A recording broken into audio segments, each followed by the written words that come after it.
What is up, Earthnoids and Spacenoids? I am just a simple new type, and in this episode, we're returning to the White Dingo team and the manga Rise from the Ashes. Last time, Rare and the team were informed of the nukes stored at Torrington Base. Lung turned out to be a spy for Jaburo High Command, and the team infiltrated Torrington Base. This time, the team goes up against an Adzam. There is a mole amongst their ranks, and the White Dingoes get a new gym. So let's get into this.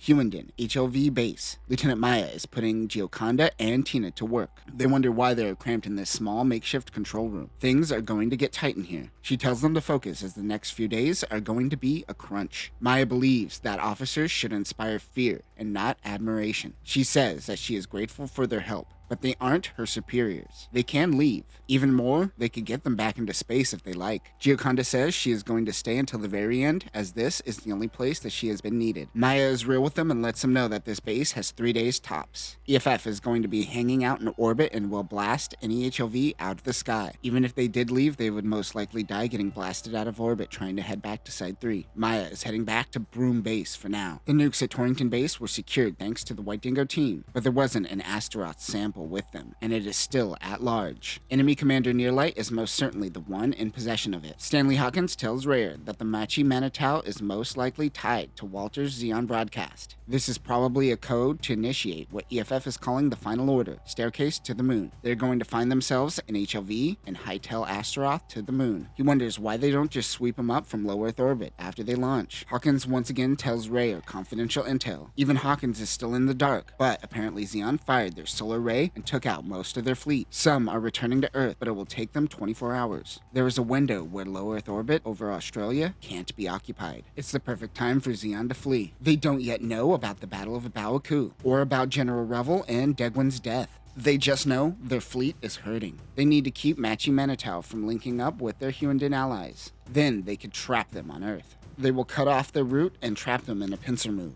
A classic, but a goodie. They will accomplish this with the help of the Northern Invasion Force. Rare and the team will head out immediately. He thinks that things are starting to come to an end. Pia returns Dr. Grant's computer with the Astaroth data. They take off. Their target is an anti-aircraft zone, so they have to do a little walking. Rare is in a regular old Plumbus while his team is rocking the gun cannon mass production types. Cut to a few hours later, they have blown past the rendezvous location with the Northern Invasion Force. That is when they find a massacre. The entire Northern team has been decimated. Their air support team was also destroyed, as there is also wrecked fly mantas everywhere. 2 units approach from the north and begin attacking. Rare pushes forward while Lung and Mike flank. Everyone thinks this is a trap. Meanwhile, choppers break through the Huendan defense line. For Nearlight, he can actually care less about Astaroth. It is all about vengeance for him. The White Dingoes are being attacked by megaparticle cannon turrets. It attacks Rare and melts his shield. A megaparticle cannon shouldn't have taken out the Northern team so easily. Anita informs them a new bogey is approaching. It isn't a mobile suit. The team looks up to see an Adzam.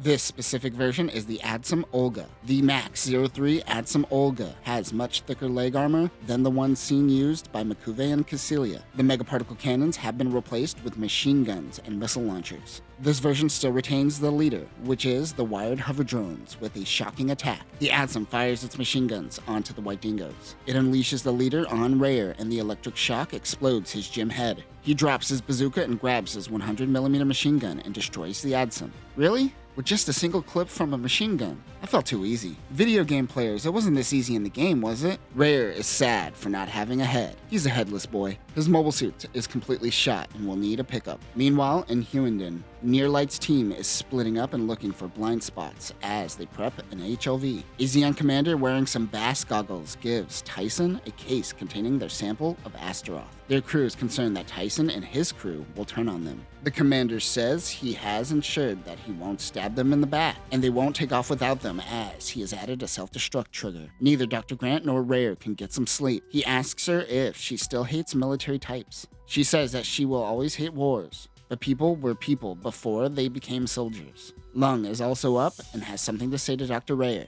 Dr. Grant takes her leave, but Lung says to stay as it involves her. Lung says that the enemy squad seems to have a mastery of the terrain at the Huendan defensive line. He believes that the leader is Thunderclap in the Wilderness, aka Vish Donahue. Rayer says that they are always a step ahead of them. This is exactly Lung's point. Someone is providing them intel. They have a mole within their ranks. He knows this because he left a digital breadcrumb in the Astroff intel. It all started when Dr. Grant and her team joined. It isn't Olivia, however. It is Pio, who is currently hiding behind a rock eavesdropping. Lung is a better spy than her and tells her to come out. She tries to play dumb, but Lung says, "I'm better than you at this job." Olivia wonders why she did this. Pio's family was gravely injured during the colony drop here on Australia. When she tries to take them to the hospital, the Federation pilfered all medical supplies and threatened to shoot them if they didn't leave the medical facilities. Her parents died because they couldn't get help. It was Xian who picked up the scraps while the Federation abandoned the people of Australia. She has lost all respect for the Federation. Lung has some MPs ready to take her away. She says that those people that Grant empathizes with will fight until the day they die. Mike and Anita come out wondering what everyone is up to. Rayer is like, "What the hell were you two up to?" Even though it looks like these two were just hooking up, they were actually hanging out with Bob Rock. He says their new mobile suits are ready.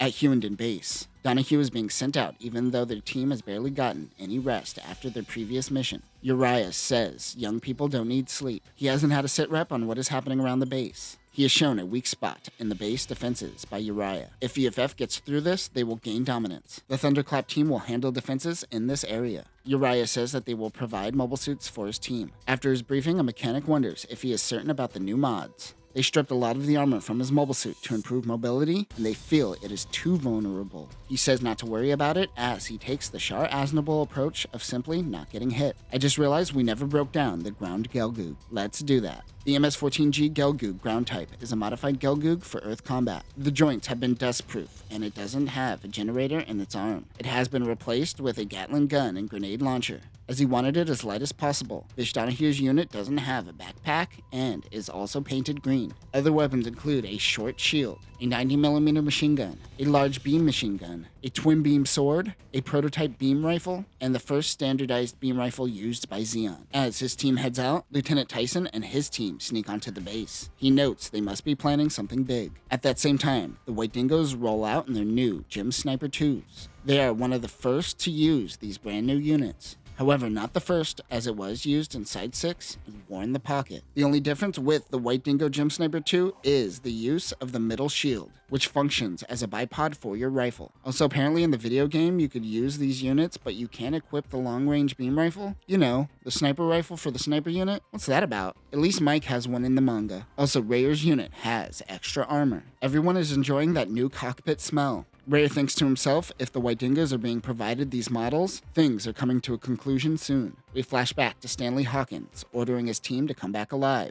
Their plan is to push hard into a certain area, creating a path for the rear support team. This area is the weak spot. Mike thinks they are going to beef up this spot, but Rayer thinks Xeon is going to be stretched thin. He's not taking into account the Thunderclap team, even though they were just mentioned to him. Their goal is to focus on speed and mobility. Rayer takes a step and triggers a sensor. This alerts Huendan base, who didn't expect the Feddies so early. Uriah doesn't have the Thunderclap team with him just yet, and they are vulnerable. They can't send other soldiers and they just have to wait. One subordinate suggests that they use the Rhinoceros. The Rhinoceros is a prototype ground mobile armor that was rushed into construction and made with spare parts. It uses a Zaku 2 torso and uses a thermonuclear hover unit like the Gallop. Despite what it looks like, it is lightly armored and has issues with overheating. This unit is operated by a crew of 3. It is equipped with an armed machine gun, an 18-tube missile launcher, and a 3-barrel heavy machine gun. There are 2 different variants. The Type A has a 200mm main cannon, and the Type B uses a burstliner cannon, which is a megaparticle cannon that Xeon stole from EFF. The version we see here is the Type B.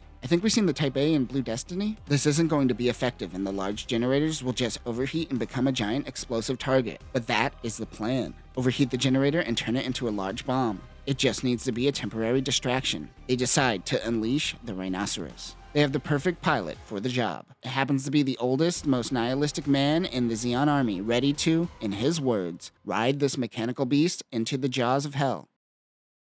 And that will do it for this episode. The people on Earth don't care about the success of the space fleets. The Battle of Abawaku may be over, but the fleet better hurry back to Earth and help maintain order. Astaroth is being prepped to be taken off planet. Little do they know this is already traveling in space. Check out The Return of Johnny Ryden to learn more of that Astaroth story. Next time, we will conclude Rise from the Ashes. Everyone converges at Huendan. They will go up against the rhinoceros, and Rare and Donahue finally battle. But that will do it for now, new types. Remember, all it takes is one blast from a 100mm machine gun.